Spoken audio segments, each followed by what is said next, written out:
ഒരിക്കലും കാണിക്കില്ല. ഇത് നന്ദലാത്തരം പറയും. നന്ദലാത്തരം നമ്മുടെ ചോറിനകത്ത് ഒരിക്കലും ചെയ്യത്തില്ല. നമ്മളെ അറിവിൽ ഞാൻ 12 വർഷമായി വണ്ടി ഫീൽഡ് ഇറങ്ങിയത്. ഇതുവരെ ആരും ചെയ്യാത്ത പ്രവൃത്തിയാണ് ചെയ്തിരിക്കുന്നത്. പക്ഷേ CCTV എടുത്തപ്പോഴാണ് ഇവന്മാർ രണ്ടുപേരും വണ്ടി കയറുന്ന രംഗങ്ങൾ ഫുൾ കണ്ടപ്പോഴാണ്. എല്ലാവർക്കും നമസ്കാരം. ഈ ഡാഡി ഇല്ലാത്ത പരിപാടി എന്നൊക്കെ പറയത്തില്ലേ, ഉണ്ട ചോറിന് പോലും നന്ദി കാണിക്കാത്ത നാറി എന്നൊക്കെ പറയാൻ പറ്റത്തില്ലേ. അത് മാത്രമല്ല, തായും പോയി ഇത്ത ഇമ്മ ഇങ്ങൊക്കെ ആയിട്ട് വിളിക്കാൻ പറ്റിയ ഒരു നാറിയെ കുറിച്ചുള്ള കഥയാണ് ഞാൻ ഇന്നിവിടെ പറയാൻ പോകുന്നത്. ബിബിൻ എന്ന് പറയുന്ന ഒരു ആള്, ബിബിൻ എന്ന് പറയുന്ന ഒരു പ്രവാസിയായിരുന്നു. ഏതാണ്ട് 8 വർഷത്തോളം പ്രവാസ ജീവിതം കഴിഞ്ഞ് അങ്ങേര് നാട്ടിൽ വന്ന് വീണ്ടും പ്രവാസത്തിലോട്ട് പോകാൻ വേണ്ടി നിൽക്കുന്നതിന് മുമ്പേ അങ്ങേരിക്ക് ഒരു ബസ്സുണ്ട്, ഒരു ബസ്സൊക്കെ എടുത്തിട്ടുണ്ടായിരുന്നു. 1.5 വർഷമായി അതിലെ ഡ്രൈവറായിരുന്നു ബിനു എന്ന് പറയുന്ന വേറൊരു നാറി. അവനെങ്ങനെ ഞാൻ പറയും, നാറി അല്ല പറയേണ്ട, ഗൈഡ് ലൈൻസിന്റെ വിഷയമുള്ളതുകൊണ്ട് നാറി എന്ന് ഞാൻ നിർത്തുന്നു.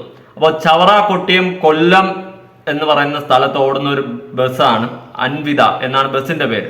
അപ്പൊ അതിലെ ഡ്രൈവറായിരുന്നു ഈ പറയുന്ന ബിനു. 1.5 വർഷത്തോളം അവന്റെ കുടുംബം പോറ്റിക്കൊണ്ടിരുന്നതും അവൻ ചോറ് തിന്നുകൊണ്ടിരുന്നതും ഈ ബസ്സിന്റെ ഇതിലാണ്. അങ്ങനത്തെ നാറി, ആ നാറിയ പരിപാടി കാണിച്ച് എന്താണെന്ന് ചോദിച്ചു കഴിഞ്ഞാൽ, ഇവൻ ഇതിലെ പൈസ തട്ടിപ്പ് നടത്തി. അതായത് ടിക്കറ്റ് എണ്ണമൊക്കെ കുറച്ചിട്ട് അങ്ങനത്തെ പരിപാടി, പൈസ തട്ടിപ്പ്, ഡെയിലി ഓടി വരുന്നതിലൊന്ന് പൈസ ഇളുക്കാനുള്ള പരിപാടി അവൻ ചെയ്തു. അത് ഈ പറയുന്ന ബിബിൻ എന്ന് പറയുന്ന ഉടമസ്ഥൻ അറിഞ്ഞു. അപ്പൊ അതിന് ചോദിച്ചു പോലുമില്ല. അതിനു മുമ്പ് ഇവൻ സ്വയമേ പിരിഞ്ഞു പോവുകയാണ് ചെയ്തത്. എന്നിട്ട് ഈ നാറി ചെയ്തതെന്ന് വെച്ച് കഴിഞ്ഞാൽ ഇതിന്റെ എഞ്ചിന്റെ അകത്ത് മണലും വെള്ളവും വാരിയിട്ട് കളഞ്ഞു. ഇവന്റെ ഡാഡി ഇല്ലായ്മയല്ല അവിടെ കാണിച്ചത്. ഉണ്ട ചോറിന് അവൻ നന്ദി കാണിച്ചാൽ അവനാണ് അവിടെ തട്ടിപ്പ് നടത്തിയത്. എന്നിട്ട് ഈ നാറി എന്തിനാണ് ഇത്രയും വൈരാഗ്യ ബുദ്ധിയോടെ ഇങ്ങേരുടെ ബസ്സിന് ഈ പണി ഉണ്ടാക്കി വെച്ചു കൊടുത്തു? ഏതാണ്ട് 1.5 ലക്ഷത്തിന് മേളിൽ ചാർജാവും ഇത് റെഡി ആക്കണമെങ്കിൽ.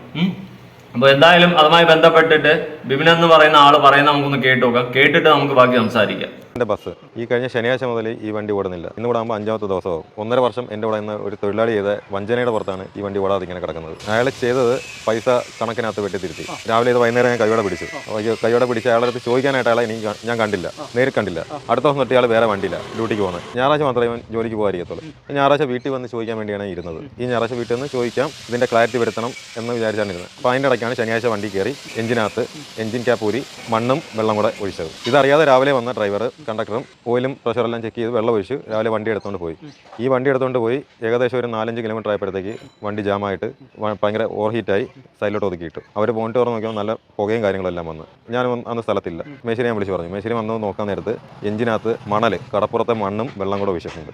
അത് പ്രകാരമാണ് എഞ്ചിൻ പിസ്റ്റം പിടിച്ച് ജാമായിട്ട് വണ്ടി അവിടെ ആയത്. ഇതിപ്പോൾ ഓടണമെങ്കിൽ എഞ്ചിൻ മൊത്തം അഴിച്ച് മൊത്തം പണിഞ്ഞ് ക്ലിയർ ചെയ്യണം. തൊഴിലാളിക്ക് തൊഴിൽ കൊടുത്തതിന് എനിക്ക് കിട്ടിയ സമ്മാനമാണിത്. വണ്ടിയുടെ ഓയിൽ മാറിയിട്ട് നമ്മൾ ഓയിൽ ഒഴിക്കുന്ന സ്ഥലമാണിത്. ഇത് തുറന്നു കഴിഞ്ഞാൽ ഇപ്പോഴും ഇതിനകത്ത് മണ്ണിരിപ്പുണ്ട്. ഇത് അടയ്ക്കുമ്പോൾ നമുക്ക് അറിയാൻ പറ്റും. ഇതിനകത്താണ് എഞ്ചിനകത്തെല്ലാം ഓയിൽ പോകുന്നത്.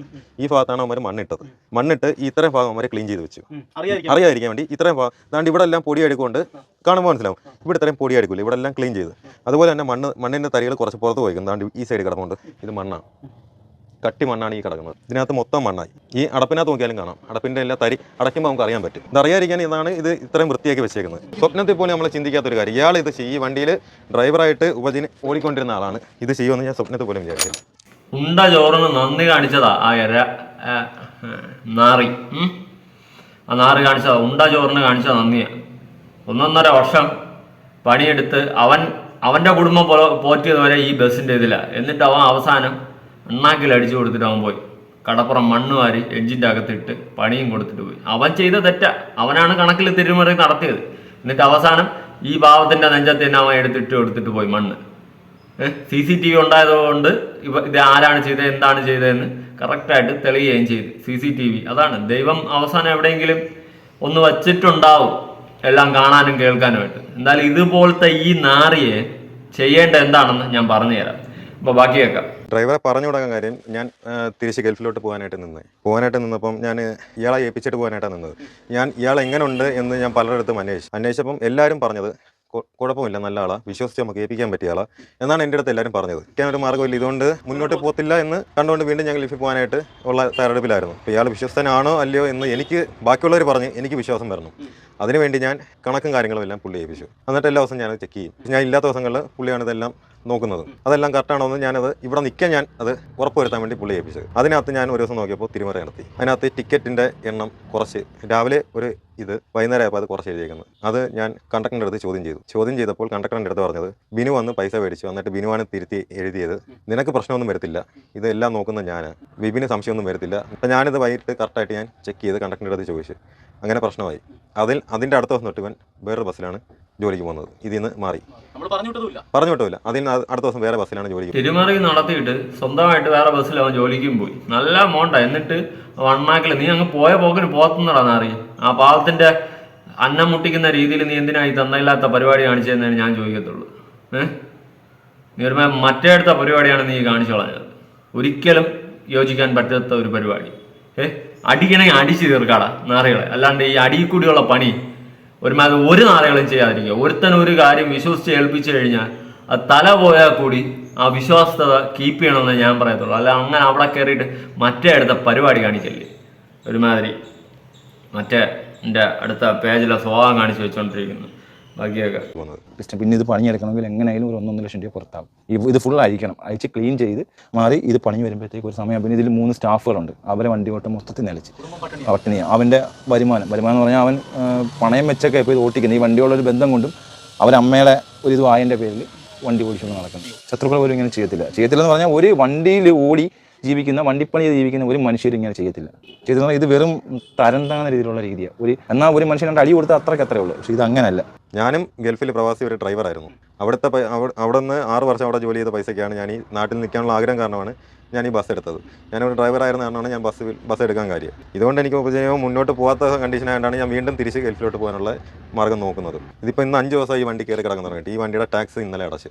ഈ അഡ്വാൻസ് ആയിട്ടാണ് എല്ലാം ചെയ്യുന്നത്. ഇതെല്ലാം കടമെടുത്താണ് ഇപ്പോൾ ചെയ്തുകൊണ്ടിരിക്കുന്നത്. വേറെ 2 ജീവനക്കാരുണ്ട്. അവരുടെ കുടുംബം പട്ടിണിയായി. ഇവൻ കാരണം മൊത്തം 3. ഞാനും ഇതിനകത്ത് സ്റ്റാഫാണ്. മറ്റ് വേറെ 2 പേരും കാണും. അവരുടെ കുടുംബവും പട്ടിണിയായി. ഇവൻ പോയിട്ട് വേറെ 2 പേര് വന്നല്ലോ, വേറെ ഡ്രൈവറും കണ്ടക്ടറും. അവരുടെ കുടുംബം ഇപ്പോൾ പട്ടിണിയായി. ഈ നാർക്കെതിരെ കേസെടുക്കണം. കേസെടുത്തിട്ട് നിയമപരമായി നീങ്ങുകയും ചെയ്യണം. ഈ വണ്ടിയുടെ ഫുൾ പണി ഇവനെ കൊണ്ട് ചെയ്യിപ്പിക്കണം. അതാണ് ചെയ്യേണ്ടത്. ഇവനെ കൊണ്ട് ഫുള്ള് വണ്ടിപ്പണിയും ചെയ്യിപ്പിച്ചിട്ട് നഷ്ടപരിഹാരവും വാങ്ങണം. ഇവനെ കുറച്ച് ദിവസം അകത്തിടുകയും ചെയ്യണം. ഇത് തന്നെയാണ് ചെയ്യേണ്ടത്. കാരണം ഇന്നും ഇതുപോലെ ഓരോരുത്തർ ആവർത്തിക്കാൻ പാടില്ല. കാരണം ഇന്ന് ഇവന് ഒരു ശിക്ഷയും കിട്ടാതെ ഒരു ഇതുമില്ലാതെ ഇങ്ങനെ അങ്ങ് കേസ് കോലാണ്ടി എന്ന് നീണ്ടു നിവർന്നങ്ങ് പോയി കഴിഞ്ഞാൽ നാളെ ഇതുപോലെ ഓരോരുത്തർ റിപ്പീറ്റ് ചെയ്യും. ഇതുപോലെ എന്തെങ്കിലും വൈരാഗ്യങ്ങളും എന്തെങ്കിലും സീനുകളൊക്കെ വരുമ്പോൾ ഇതുപോലെ മറ്റേ അടുത്ത പരിപാടി അടി കൂടി ചെയ്യും. മറ്റേ ഇവന് തക്കതായ ശിക്ഷ കിട്ടിക്കഴിഞ്ഞാൽ ഇനി ഇത് ആവർത്തിക്കുന്ന കുറവായിരിക്കും. കാരണം ഇത് CCTV അടക്കം തെളിവുകളുള്ളതാണ്. അതുകൊണ്ട് തന്നെ ഉറപ്പായിട്ട് ഇവന് തക്കതായ നിയമ നടപടി എടുക്കണം. നഷ്ടപരിഹാരം ഉറപ്പായിട്ട് ഈടാക്കണം. അതുപോലെ തന്നെ വണ്ടിയുടെ ഫുൾ പണി ഇവനെ കൊണ്ട് ചെയ്യിപ്പിക്കണം. വേറെ എന്തെങ്കിലും പണിയും കൂടി ഉണ്ട് ഈ വണ്ടിക്കെങ്കിൽ അത് ഉൾപ്പെടെ ചേർത്ത് ഇവനെ കൊണ്ട് ആ വണ്ടിക്ക് പണി ചെയ്യിപ്പിക്കണം. അതാണ് ചെയ്യേണ്ടത്. അതിൻ്റെ അപ്പുറം വേറെ ഇളവോ കാര്യങ്ങളോ ഒന്നും കൊടുക്കേണ്ട കാര്യം ഒരു രീതിയിലും തന്നെ ഇവനില്ല. എന്തായാലും ഇതിലെ ബാക്കി സ്റ്റാഫുകളും കൂടി പറയുന്നത് നമുക്കൊന്ന് കേട്ടിട്ട് വൈൻഡ് അപ്പ് ചെയ്യാം. ഒരിക്കലും കാണിക്കില്ല. ഇത് നന്ദലത്തരം എന്ന് പറയും.